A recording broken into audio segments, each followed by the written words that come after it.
There had been witchcraft accusations before. There had been outbreaks of witchcraft before. Never before had there been this kind of prosecution where no one who walked into that courtroom exited innocent.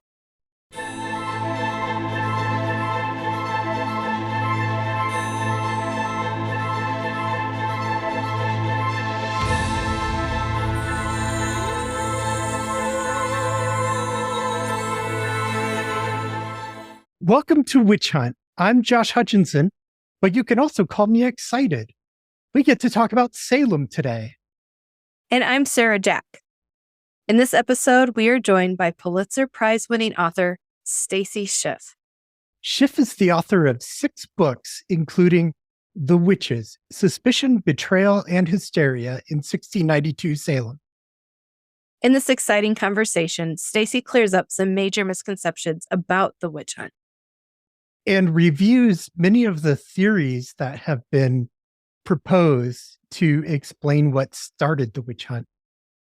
And you're about to hear the factors that really did shape the witch hunt. And we'll learn about many significant actors, including Tituba, in this conversation with discussion of the roles that they played. It was such a treat to get to hear about her research process and approach to making historical events so understandable. Together, we reflect on key lessons from the Salem witch hunt. Welcome, Stacy Schiff, Pulitzer Prize-winning author known for her compelling narratives and deep research into historical events and figures. Her notable works include The Witches, Suspicion, Betrayal, and Hysteria in 1692 Salem. What are some major misconceptions people have about the Salem Witch Trials? Oh my goodness, it's a long and distinguished list, isn't it? I think generally people tend to assume that people burned, not hanged. So I think that's the first one. I think the general assumption is that all the victims were women. But as we know, 5 men were also victims that year. They were not universally poor women. They were not older women. There was a 5-year-old who was accused as well. Because I think we take a lot of what we understand to have been the history from Arthur Miller, I think we have assumed that voodoo and naked dancing in the forest were part of it, and that's taken from the Crucible, either the play or the movie, not from the actual events of 1692. And I think the word Salem is slightly misleading because 25 communities wind up being involved in any case, not only the town of Salem. And I guess the biggest misconception is that there were witches, of which there were none. And what are some of the theories about how the Salem witch hunt happened? I think that the epidemic that year, the panic that year, has been pretty much written down to anything you can possibly think of, from regional hostilities to class conflict, to tensions within the church, to food poisoning, to teenage hysteria, to fraud, to taxes, political instability, trauma due to the frontier with the Native Americans, the weather. You could go mad actually staring at the events and trying to pick a pattern. As with all things, if you're really looking for a pattern, you can almost always find one, which is something of a key to what happens that year. So I think many of those things have been applied and then discarded. And I think we can get into this. One of the issues, of course, with that year is that so many forces come into play that it isn't predominantly actually one thing. There isn't a key as much as we would like for there to be one. There isn't a key to the Salem witch epidemic of that year. And how did you manage to clarify the true causes behind the witch trials? You made them so easy to understand for the readers, despite the reputation for the mystery and the complexity. Well, thanks, Sarah. It's a lovely way to put it. I hope it's clear. I think what I did is that when I started the research, I read through all of the paper that survives. And it's about 1,000 pages as the court papers are missing, but we have about 1,000 pages of arrest documents or depositions or jailer's accounting. We have about 1,000 pages of paper. And I read through all of that and tried to make that material really speak for itself in some way. Because you can see the story mutating from beginning to end. What initially passes for witchcraft when the first girls are afflicted is not what will be discussed as witchcraft by late summer when this thing has really snowballed to just tremendous effect. So you can begin to tease out who's carrying the narrative and how the narrative twists and turns and what the sources of that are. And I guess to that end, I would cite 2 things. I went back and I read all 8 or 9, I can't remember any longer, volumes of the records and files of the quarterly courts of Essex County, which is not, it's to the years prior to 1692, but it is a complete record of all of these are very litigious people. These are all of the collisions in court that all of these families had over these years. And the same issues and the same names come up, as you will later see in some of the witchcraft accusations. So that was almost like a template to both the sensibility and the history of these people.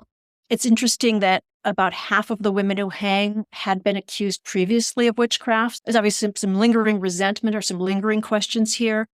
And then the other, from a textual point of view, the other great guide was the writings of Cotton Mather, the minister who's at the young minister who is at the center of the trials, and who had written a bestseller in which he had incorporated an account of the European witchcraft, a Swedish witchcraft panic of years earlier, which infiltrates the New England drinking water and which bears a mark on Salem. There's actually, I think, a great doctoral thesis to be written about this, because he imports elements from Sweden that had never before been seen in any kind of New England witchcraft testimony. That's a long answer to your extremely good question, but that was how I began to decode it. You can see, I read all of the sermons that the girls would have heard that year, and you can see bits and pieces of that sermon in their testimony. You can see that they're recycling the imagery that they've heard on Sundays.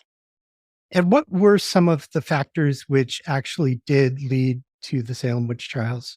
I guess the chief one, this is an overdetermined event. It's very hard, as I said, to tease one thing or another thing out. I would say more than anything, the question that year becomes not what was afflicting these young women, but why was the court so intent on prosecution? Because there had been witchcraft accusations before, there had been outbreaks of witchcraft before. Never before had there been this kind of prosecution where no one who walked into that courtroom exited innocent. And for that, I would say that it was something of the political environment, which makes that year stand apart. You have on this court a group of men who, for reasons of their own, given political instability of the previous few years, need to prove they are a law and order administration. And in particular, the Chief Justice of the court, who has been something of a he's been very ambidextrous politically. He's played both sides repeatedly, needs to prove that he is solely in command and is not going to relax his hold. And he is the one who's pushing, it's very clear to us, he's the one who's pushing for convictions. So I think the politics is something that we haven't necessarily paid enough attention to in the past. I think, as I said, some of those earlier accusations, some of that sense of suspicion that had never really been dissipated before. And you really do have a community that's very much under fire. Salem Village, which is where the first girls begin to show signs of some sort of affliction of some disorder, is a village that has had serious trouble with its ministers. And in different ways, all of those prior ministers will play a role in what happens this year. But the minister in whose household the witchcraft, so to speak, breaks out is under siege with in his community. He's at war with his parishioners, and he's very much driving these events forward in some ways. Were there any other primary actors who caused the witch trials to proceed as they did? And if you're interested in following that with what halted the witch trials?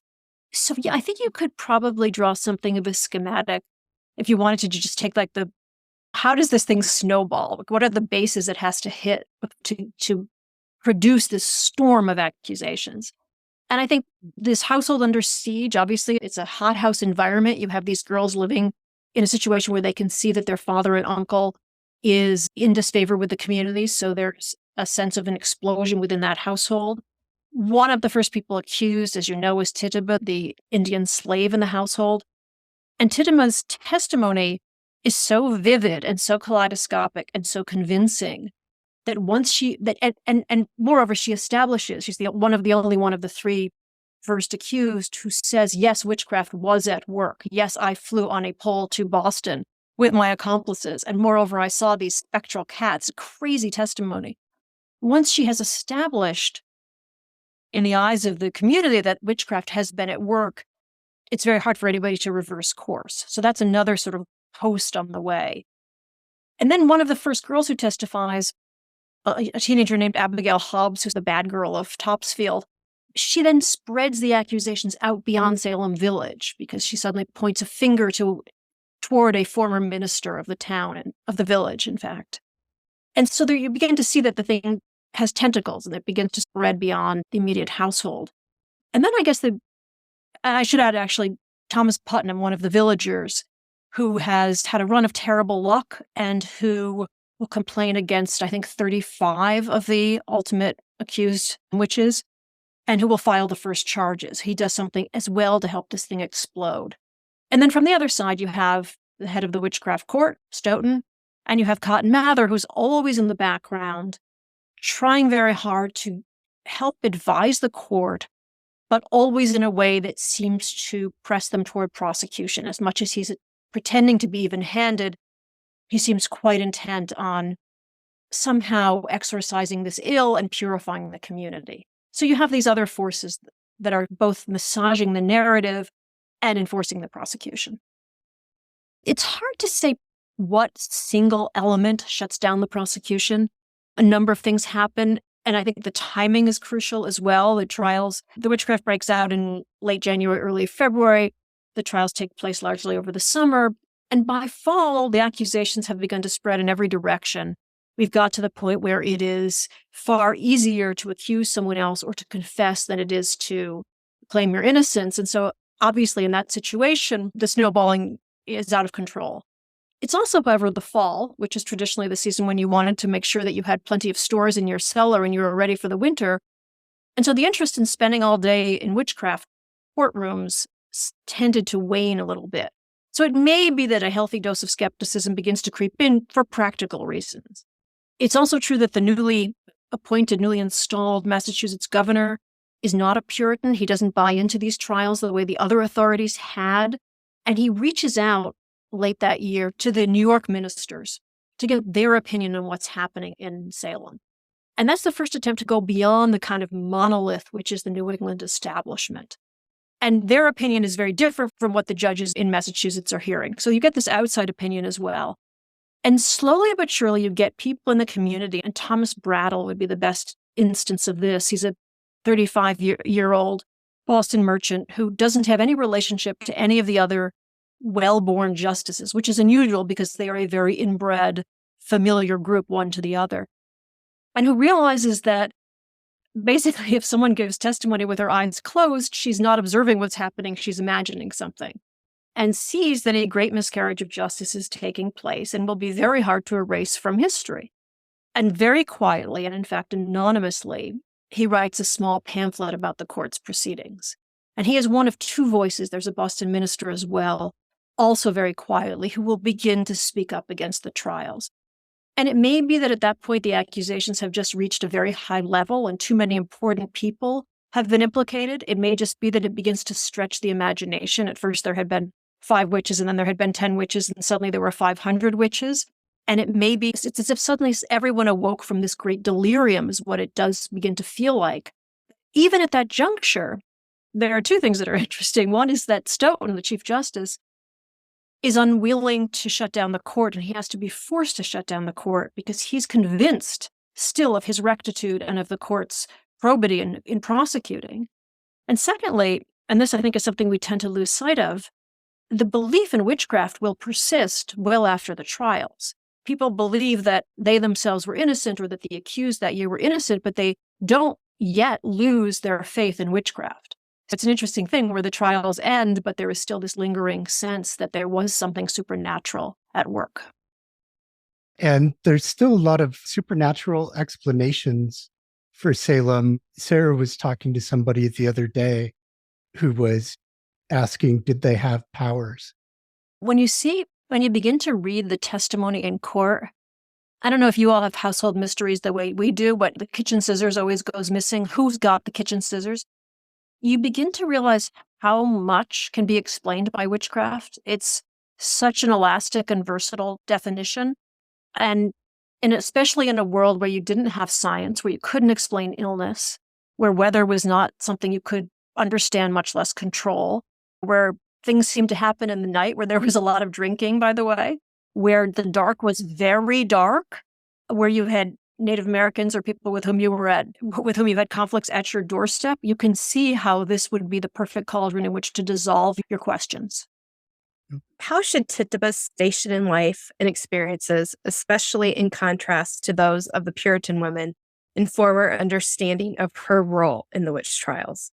3 women are initially accused, and they are the 3 most obvious women one would have chosen. One is a woman who's homeless. One is a woman who'd been who had sued multiple times and was in disfavor in the community. And the third was Tituba, who's the household slave, and who would have had more. She's the only one of the 3, as I said, who actually confesses that she is involved in something satanic, and would have had more reason, obviously, than either of the other 2 women to give these men in authority what they were looking for. It's really clear when you look at the papers how much these young women in particular, how much all the youngsters really were cowed by these men in authority. These were the most eminent men in town. They lived in the most beautiful homes. They dressed with the greatest of fashion.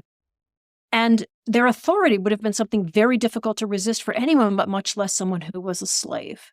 Tituba has every reason to cough up this extraordinary tale about yellow birds and flying cats and flying off to Boston on a pole. She makes it very clear that the devil has said that if she talked about this, he would slice off her head. So she sounds like she's terrified of something anyway. And that testimony possibly was beaten out of her.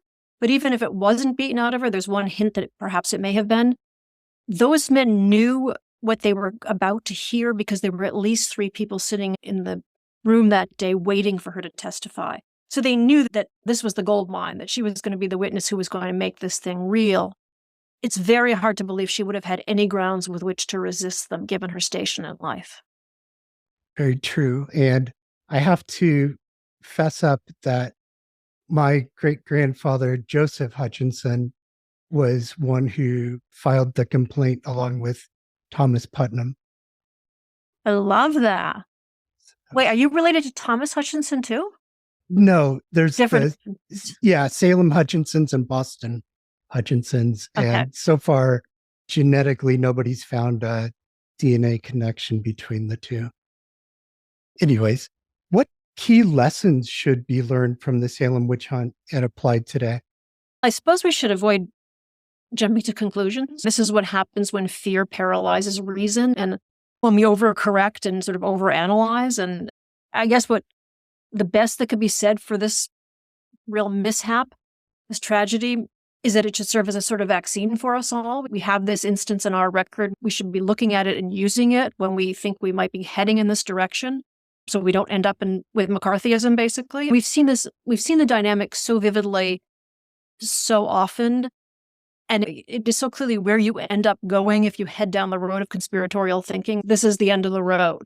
And as early as really Thomas Brattle's writings that year, people were very aware of the fact that this was something that was going to be a stain on history and that was going to be there, a blinking red light or a guardrail for future times, which is indeed how we should be looking at it. It's always been interesting to me. It's very much in line with Richard Hofstadter's paranoid style in American politics, but it doesn't figure in that book. But it really is the beginning of that, the overheated rhetoric and this tribal need to prosecute in some way, and the inability to basically defer to reason when you realize that the reasonable is actually the right solution. Somehow the complicated answer seems somehow like the more appealing answer often. I wanted to talk a little bit about how you brought out some really strong themes in your book, like the darkness or the tension between people's expectations and disappointments with each other. How did you draw those out into the forefront of your book? I don't know that I have an exact answer for you. I think what was important to me was to get beyond the theory. I wanted the reader to feel something of what it was like to be in New England in the 17th century. And that is why the darkness became such an obsession of mine, because so much of the testimony is based on a man trying to find his way home from the inn at night and being unable to maneuver through the trees, and therefore assuming the trees have moved, not that he might have had a few too many drinks earlier himself, but that the darkness is just constant and a sort of disability almost to everyone. So I wanted to bypass the theory at the early end of the book, leave all the explanations to the end, which may or may not have been successful, but just to plunge the reader immediately into what it felt like. That's why the book begins with Anne Foster, and I think I read fairly early on of Anne Foster, who's this older Andover farm woman who testifies in court under oath to the fact that she flew through the air on a pole, and moreover, not only flew through the air on a pole, but crash landed. I wanted the reader to think, what would possess a person to swear to that under oath? How could you be so certain that this had happened and even tell the authorities about the cheese and bread you had put in your pocket before your flight? So I just wanted to literally plunge right into that New England feel and into how a person could wind up believing that of herself, or at least believing that if she swore to that, she was telling the truth. On the flying, you had mentioned the Swedish witch trials before. And is the flying, did that come from Sweden? Oh, I'm so glad you asked, because I should have mentioned that, Joshua. Yes, witches in New England had never flown before 1692. So there were two things that were new. Basically, and I should have gone back to mention this, the whole question of what was a witch. A witch was basically a devil's accomplice whose target wasn't your body, but your soul. She or he was there to do the devil's work with her little menagerie of helpers, who were generally cats and dogs and toads and all the diabolical creatures we can imagine. But the idea of a pact with the devil was very much an Anglo-Saxon concept, while the idea of a witch being able to fly to do her business was not. That was a continental witch. And continental witches tended to be much more exotic creatures. They engaged in all kinds of sexual acts. Puritan witches never engaged in sexual acts. And Anglo-Saxon witches did not have a satanic Sabbath. That too was a continental idea. So both the flying and the satanic Sabbath came to New England, it seems to me, through the writings of Cotton Mather, who wrote about that Swedish outbreak of witchcraft, which almost completely parallels what happens in Salem down to the ages of the first girls who were afflicted, first children who were afflicted, and with very similar results, in fact, in that innocents die. But those two concepts were something that were entirely foreign to both the lore of witchcraft in New England and to previous witchcraft testimony.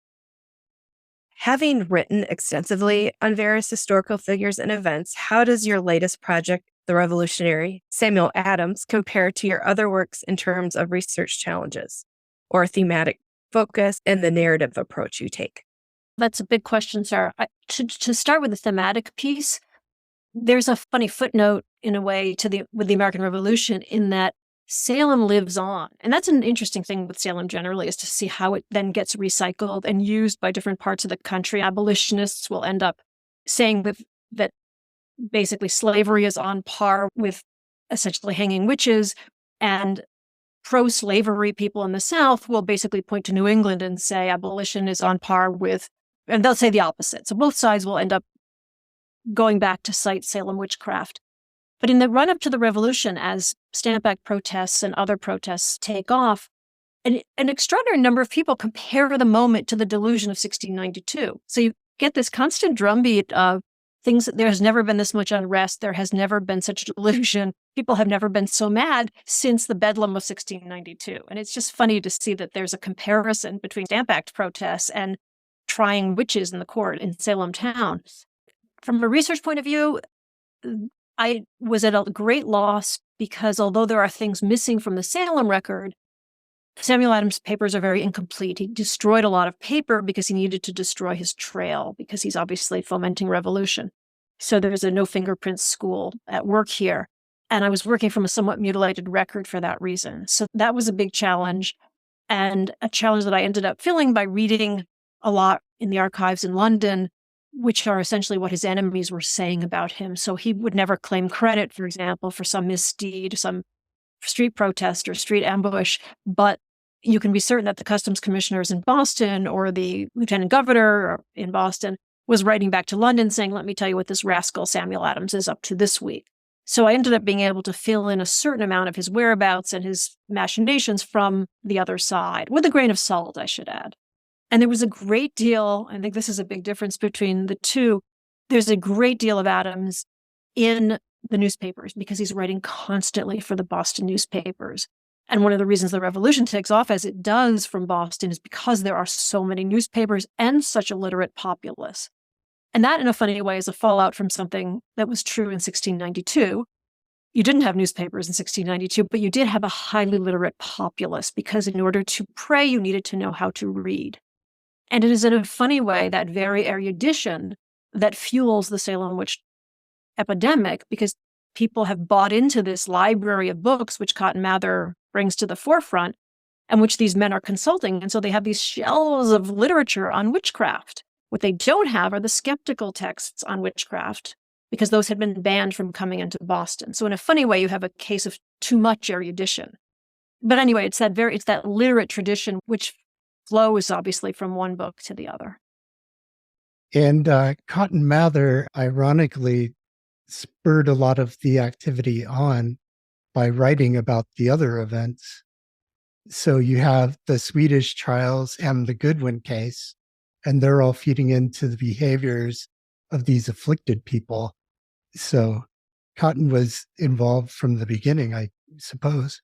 It's funny, the court appeals to him, I think, 3 times. I'm now forgetting, but I think it's 3 times. And 3 times he basically says, you need to go very carefully. You need to exercise exquisite caution. And then he adds, nevertheless, I would vote for a speedy and vigorous prosecution. And there's always that nevertheless attached to each of his statements. And after the trials, there's a document, and I no longer remember if it's 1694, if it's later, where he talks about how essentially the trials had done good because they had filled the pews and they had awakened a sluggish generation to its faith.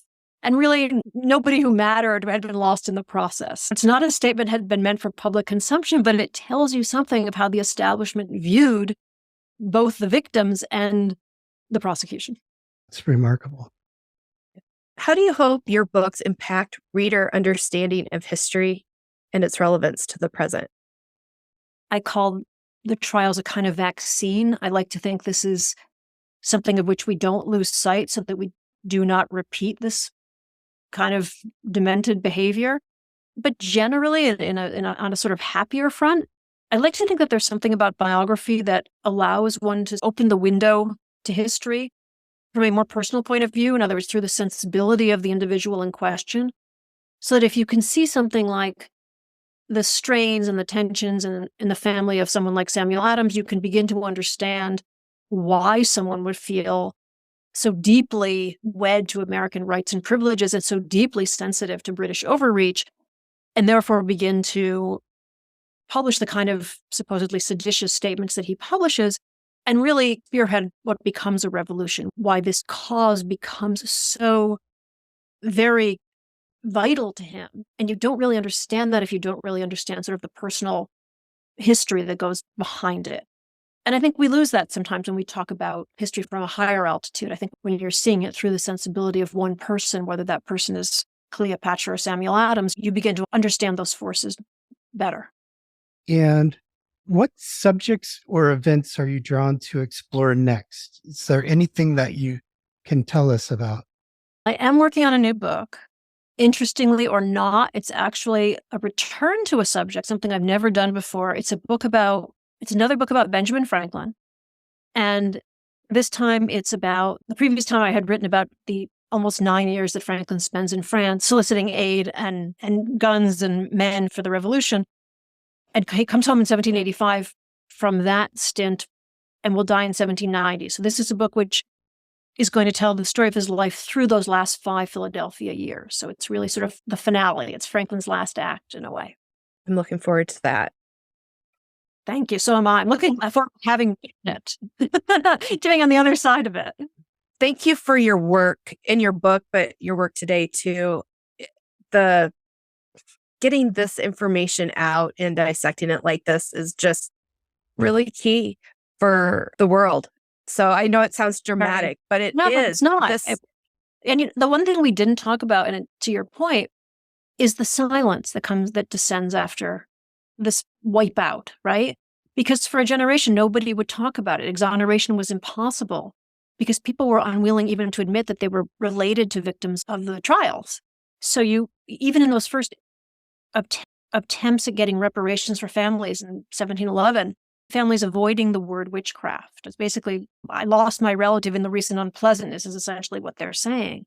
And that whole sort of cushion of shame and regret that falls, and guilt that descends on the scene afterwards means that so much has been lost to us, right? So much of the history has been lost to us. So much of the record goes missing because everyone just wanted to pretend this had never happened. And I guess that's why when we're saying this is really crucial for us to bring back to the forefront, there's your reason. And now, for Minute with Mary. Let me update you about female Gleason. We found that Susanna, wife of Thomas Gleason, all the records were found proving she lived at Cambridge in 1665 when she was supposed to have been accused for witchcraft.